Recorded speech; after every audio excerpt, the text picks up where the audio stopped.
you see this as an opportunity or threat? How do you respond to it? Okay, look, I'm going to start from where TD was earlier with regards to where we are as a new player and the challenges that faces payment services today. Let me start off by saying something which I very much believe in. You cannot be innovative if you have not mastered the basics. And I see a lot of times we try to build a lot of fanciful things on the foundations that are so poor. And I keep saying it very clearly that, look, Telco 2.0, it's an opportunity for everyone, not just the telcos. But the inherent challenges are the poor infrastructure that we have today.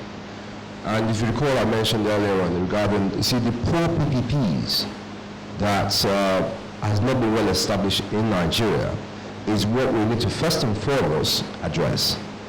We are a growing nation of about 170 million people and very young as well. We're actually one of the youngest population in the world. And Africa-wise, Africa is going to be the probably the third largest young population of maybe the first one in about by year 2020.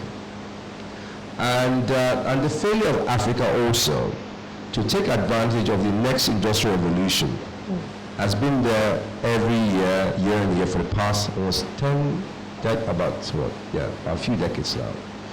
And I'll start off by saying, for starters, you know, the poor leadership of what we have as a country has also echoed itself down to poor leadership we have in organizations as well, where we're not able to take advantage of some of the things we have as unique services that is required to transform people's lives and create new sustainable economies. So look, for Ntel, we have looked at ways of rewriting the wrongs of the past, of the mistakes of what the telcos of today have not done. Aside from announcing humongous profits that has not in any way touched lives of Nigerians that have actually subscribed to the services, we're looking at providing the required bandwidth, abundant broadband, that number one will enable governments of different states to start looking at how to make their so-called cities urban communities. Because I started by saying that if we have about 10 Lagos in Nigeria, then Telco 2.0 can then be celebrated. Then we can start looking at what Telco 2.0 would yield with regards to new economies, creating new skills. Today, if you go into or analyze all the flights that come to Nigeria today, you have a lot of skills coming to Nigeria to commence work that really Nigerians really ought to be trained to do. You see, that is a huge flight of skills that when you start touching on. So those are the things that when I look at what Telco 2.0, what you can feel and touch, it's not value-added services. That's a given. It's all the key things that are meant to transform environments today. What the Industrial Revolution did to the rest of Europe and Americas is what we in Africa need to start embracing and start putting together and start pushing the right kind of legislations to support the business growth, to support the aspiration of our youth, to grow businesses. And you know, when I start looking at what, if I just come back home to what we were talking about earlier on regarding payment services. I can't remember how many of us have gone into restaurants and when you swipe, it says, no, you swipe about 10 different POSs. And if you go to the restaurants today, they have their own ATMs in there. You say, oh God, please go to the ATM, collect cash. And then, if you're lucky, the ATM is not down. Well, better is relative.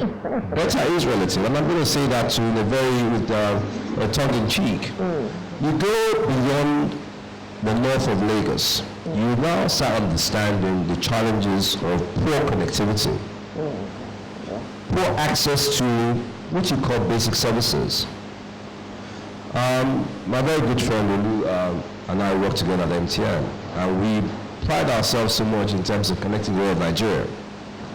But have we transformed cities? How many cities have we transformed using the 2G, 3G network that we have? All we've done is provide connectivity somewhat. And those are, for me, the real value that we need to use to drive and ask ourselves the questions. Have we actually gone beyond Telco 1.0 before we start going to 2.0? So those are questions that, I keep asking myself every time. And this new role that I have with Ntel, I do believe that we are going to look back at what has actually been provided as services to Nigerians, and how we need to transform and provide something absolutely different and unique in the approach of how we sell, what we sell, the customer service, the customer promise, the customer experience is very important. And those are the key basic things that we are going to try to address first and foremost.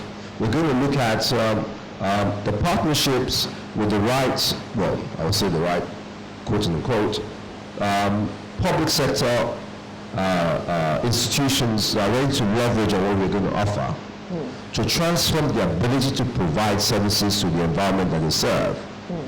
Enterprise mobility is one key aspect of where I need to be able to use any device to consume the services. I know how well my state government is providing me with free healthcare, how I can go and seamlessly register myself for free healthcare, pay services to the government, pay my tax, and even pay my tax as well.